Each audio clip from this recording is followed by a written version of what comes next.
Hello, I am Reverend Irene Smith, and I'd like to welcome you to Generationally Speaking.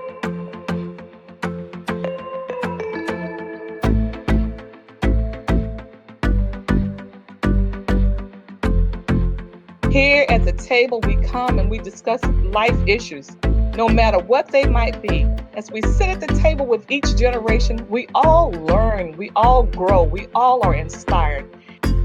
Yeah, yeah. Yeah, yeah. Generationally Speaking.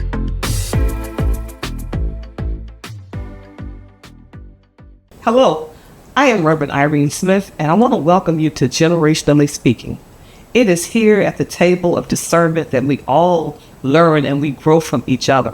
What I've learned from having my many guests, that they can teach you so many things. So right now, I'm going to tell you, go ahead and get your tea, get your pen, your pad, your iPhone, whatever you take your notes on, because we're getting ready to hear some great information.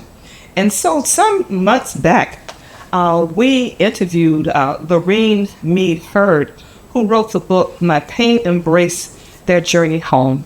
And she chronicled the transition of her grandchildren who, as a result of a horrific fire, lost their life in that fire. And Irene, what she did was she chronicled her grief and her sorrow. And it's an excellent book. If you're looking for a book to help you to make that journey, I invite you and encourage you to purchase that book. Of course, you know it's on all the social, it's on all the major platforms for purchasing books, Amazon and Barnes and Noble. So go out and purchase that book. But today, I have with me the persons who were responsible for helping Irene to take that grief and that sorrow and chronicle it in such a way that she could put it to paper eventually into this book. And they were important in guiding her, in helping her. And so my guests today are Chrissy Ann Leonard and Kacia Warren. These two women together have come together and decided, you know what, we're better together. And they're doing such a marvelous work with women and helping them to find their voice, helping them to journal and to capture all the tragedies or the good fortunes that they have experienced and put it into book form. And so I thought it important today that I bring them on so they can share this journey with you of how they got to where they are, to talk a little bit about their publishing company, being a coach, a mentor, working with different personalities. You know how we are. Yeah, all of those things and more. So first, I'm going to introduce to you Kacia Warren. Kacia, welcome. Thank you. I want you to introduce yourself to my audience by talking a little bit about where you grew up. Sure. My name is Kacia Warren, and I grew up in Columbus, Ohio. I lived in the city, but I've always been a farm girl. I grew up loving horses and being in 4-H and all things community, bluebirds, all those wonderful things.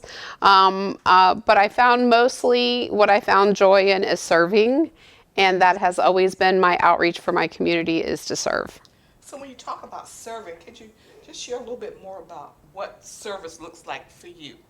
Sure. I love to help people who have a need and be that go-to person for the resource. That's one of the things that I really pride myself on, is building relationships. Working in the community, things that really light my fire. I serve a lot for the American Cancer Society. I have a family history of cancer, and I really find passion in working for companies that help other people and the outreach for cancer, as we want that C word to go away and never come back. The other part of that March of Dimes for children, I love to work with foster kids. One of my gifts is collecting donations for foster kids.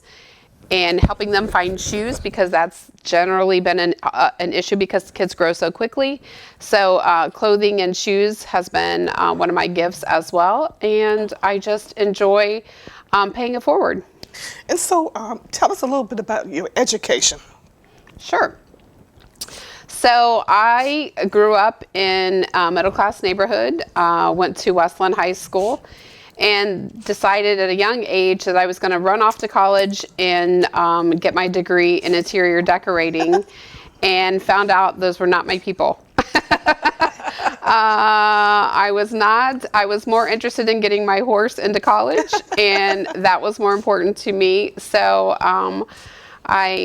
I've always had a passion for fashion, and decorating is my jam. So I really believe in that. I love to refurnish furniture, repurpose a lot of things, and decorating is very important to me. However, it was not my journey, and marketing became my passion, and I worked in retail and did marketing, and that's where I really got started in my younger age. So, sometimes we use these terms and people don't necessarily know exactly what it means. So when you say marketing, tell us a little bit about where you what was it that you were doing in the marketing industry specifically? Sure. I worked in the retail management, and I did a lot of the visuals.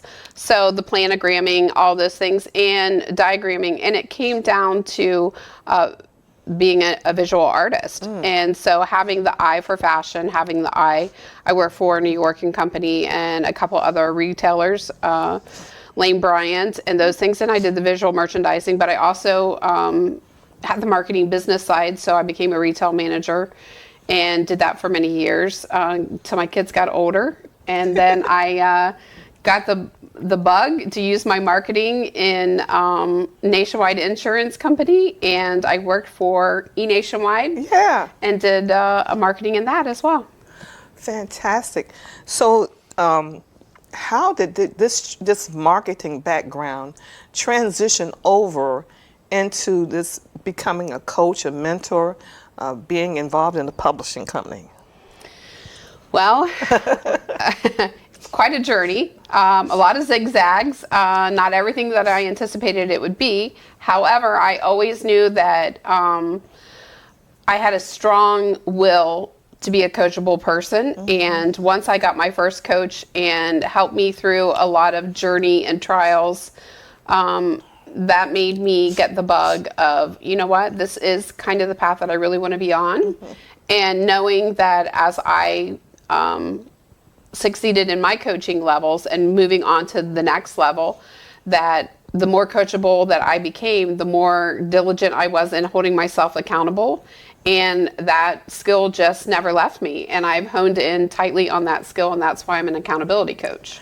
So when you talk about coaching and you say accountability, are there various types of coaching?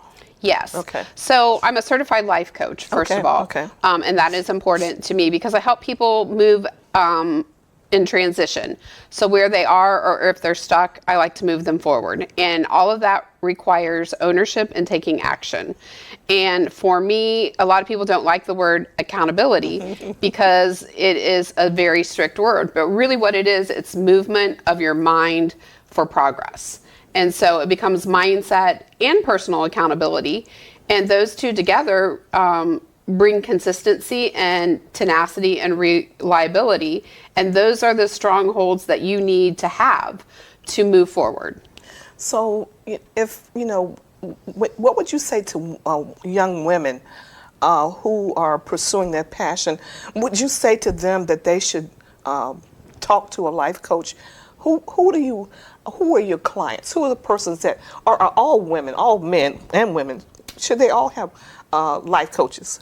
Yes, and I think they should not be your family because your family's not always going to give you the best advice. They're not always going to agree with your vision, and they're not going to be your best encourager because that's not the path that they took. So I found that when I got people out of my comfort zone, who I aspired to have as a coach, and really pushed me past my boundaries, is when I found the expansion and learning of a whole different mindset because, my parents were of, you get a college education, you get a good job, and you get married. And all three of those things failed for me. So I went on my own beaten path, and I have taken that long journey to where I am today. And that has brought me more peace and balance, and not living up to somebody else's expectation, but living up to my own. And that's why I always say I'm living my best life. And I'll be 60 soon, so I am living my best life. But I found that along my journey, along the way, that when I trusted myself and held still to who I am, that I became the best version of myself. So when you coach a person, is there a certain length of time, or is it different for each individual? Is it a month, 6 months? What is the length of time? So generally, I say I give somebody that trial period for 90 days. And a lot of things can happen in 90 days, but you either know you have the skill set, you have the willingness, you have the determination, or you're never going to make it. So you find out a lot of those things in 90 days, right? Because here's the thing. Not everybody wants to run a marathon. They know how much work it takes to do it. It just depends on how much they're invested in that goal or that accomplishment. And but it takes training. It's preparation, preparation, preparation, preparation, and preparation. And you have to be purposeful and intentional to get those things to happen. Yeah. And so if you don't show up for yourself, and 99% of the people just won't even, they'll pay for it and not show up for themselves. Wow. A lot of people don't have the mindset for it because they think they're not good enough. They're not enough. They're don't have the confidence building. There's a lot of things that people have setbacks on that you have to invest in a good coach who knows how to invest in you and build your confidence and help you get the skill set that you need, because not everybody's a self-starter. Yeah. Not everybody has the willpower. Not everybody has, when you're going through, I'm going to use my own self as an example. When I was going through some of my deepest, darkest days of grief, difficulty just to get out of the bed in the morning. I was lucky to brush my teeth and get dressed. All of those things. Had I not had somebody who was calling to check on me, who was saying, if all you do is get up and make your bed, but an hour later you get back in that bed, you've done your job for today. And so they're little things, but those little things add up to big things. And those big things, it's just like if you want to run a marathon, you have to start with the first walk. Yeah. You have to walk consistently. You have to build that distance. And then, before long you're at a mile, then you're at 5 miles and, 25 miles, and 25 miles turns into however long you want to run. And, so it has a beginning, and it has a consistency, and it has a willingness to do more and more and more to be better. And that's really where it starts. Yeah. I like the fact that you said 90 days. Yes. 90 days to really recognize what your passion is, what your desires are. Are you willing to pay the price, sure, for lack of a better wording? And so in 90 days, are you working with persons continuously? Do they have assignments? Is it a daily contact? Or? They have assignments. So the most important thing that I do is build a schedule around them. So consistency starts with setting alarms, showing up for yourself every day for 90 days. We know a habit takes 19 days to make, but consistently when you're doing it every day, it gets easier and easier and easier because it becomes a pattern, right? So setting yourself up for success means showing up for yourself every single day and showing up in excellence and building that skill. Setting alarms, holding your schedule, honoring your word and your commitments, being the person you want to show up and be, not somebody who is a quitter, not somebody who wants to talk about it and not do it. And that's what an accountability coach does, is they hold them to their words that have measurement to them, because you're not hurting me when you don't show up. You're hurting yourself when you don't show up. And, it's costing you. It's costing you by not showing up, and it doesn't help you with your words or your commitments, right? Because you can't say yes and not show up. Yeah. That's why we have an anointed no. I have an anointed no.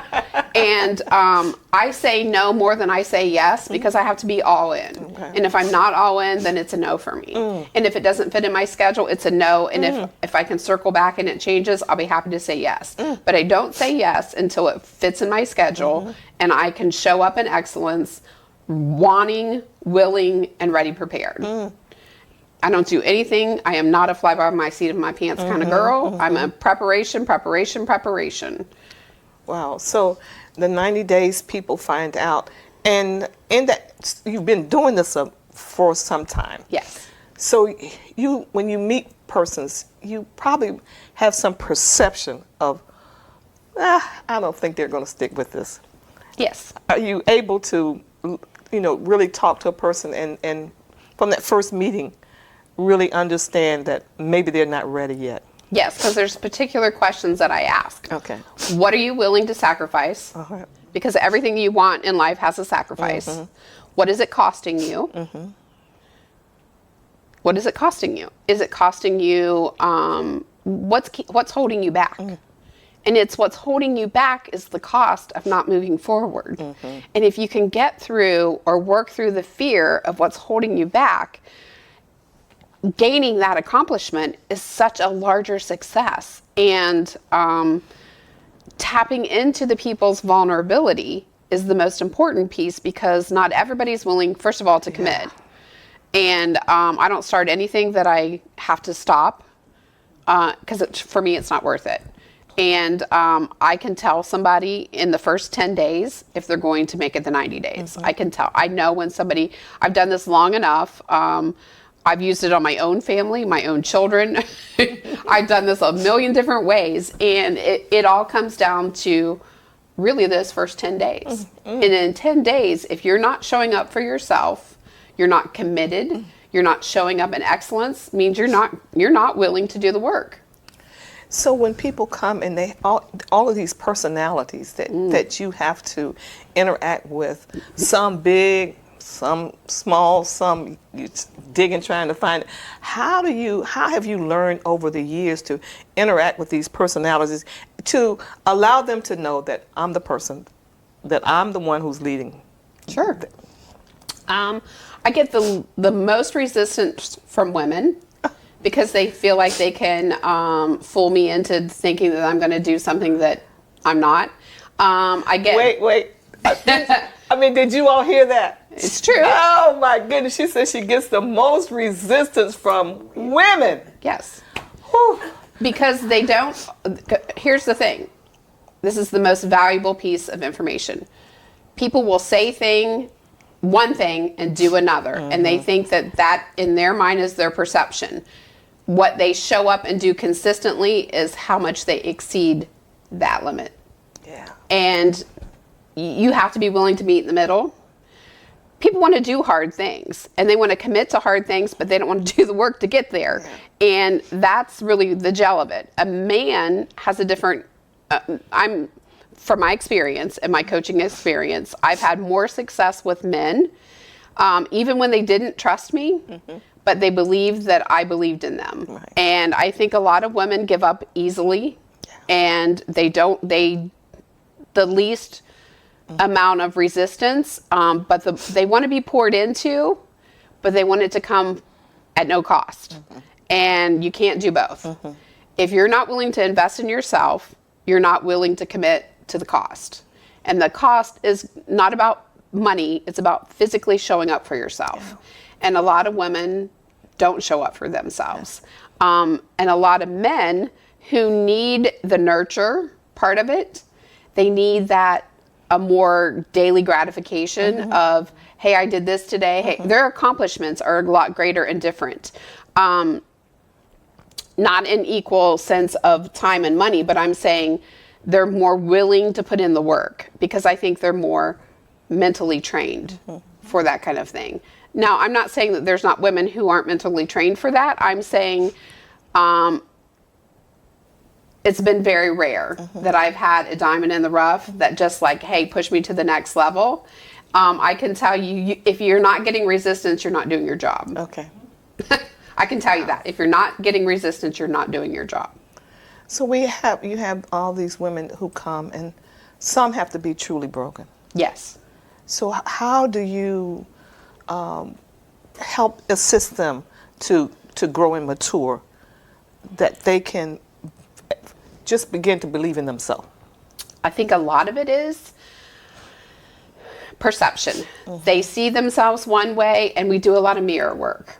You know, that mirror does not lie. And sitting in front of that mirror, as brutally painful as it is, but talking to yourself in the mirror is one of the most telling exercises that really help people get over who they think they are and who they want to be. And knowing that you cannot lie to the person in the mirror. You just can't lie to that person and get away with it. Yeah. So I feel like that is my best gift, is look and meeting them where they are. Because here's the other part. I am highly compassionate. I have a lot of patience. I'm not a pushover. There's not a lot of things that I haven't heard, seen, or done in my experience with life coaching people, but I also know that I can see in them the beauty that they can't see in themselves. And I think when you mirror that back to somebody in love and kindness and compassion, then you're getting more than you anticipated. And I always want to exceed my own expectations of nurture. All right. So I've seen you, I had the opportunity when we were at the book signing, that you interacted with women of all socioeconomic backgrounds, all creeds, colors, cultures. How have you been able to bridge that gap? Well, one of the things that I really do pride myself on is having the ability to meet people where they are. And I love the fact that I've had such a long history in working in diversity. We're more alike than we are different. And I think if people would just take that as a generational gap, even, because we're more alike than we are different. And I can always find something in common with anyone. And it has no ability to stop me from being the woman that I am authentically and connect with somebody else authentically. And if I can see that in you, then maybe you could see that in me. And if you could just find something in common, then we could obviously bridge a gap and have a great conversation. I like the fact that you brought up the word generation, because we are in different times, Sure. and different modes, and people are becoming successful overnight. What we call Instagram, Viral, TikTok, all these different things. So how have you been able to bridge that gap with generations to still remain relevant in helping younger women move into the arena they want to be in? Well, they don't have the experience that we do. All so, right. yes. And here's the other part of that is, just because they became an overnight success doesn't mean they have an overnight experience. And what can start as a lovely experience and going viral could also lead to something very tragic in their future. So we want to be able to help them stay grounded, meaningful and relevant, consistent to who their brand is, their word and their commitments, and also just be authentic to the woman that they would love to be and see that they see in whoever they aspire to be. And I feel like those are some of the ways that we can really connect women from a younger age to an older age. There's a gap, but we definitely work in the gap. And the technology, in being a life coach, do you worry about the technology that young people are using today, or is that not a part of your concern? No, absolutely, it's a part of my concern. It absolutely is a part of my concern. I think there's more. I have such an aversion to AI. Okay. I think there's some really good pieces to it, but I also see a dark side to it.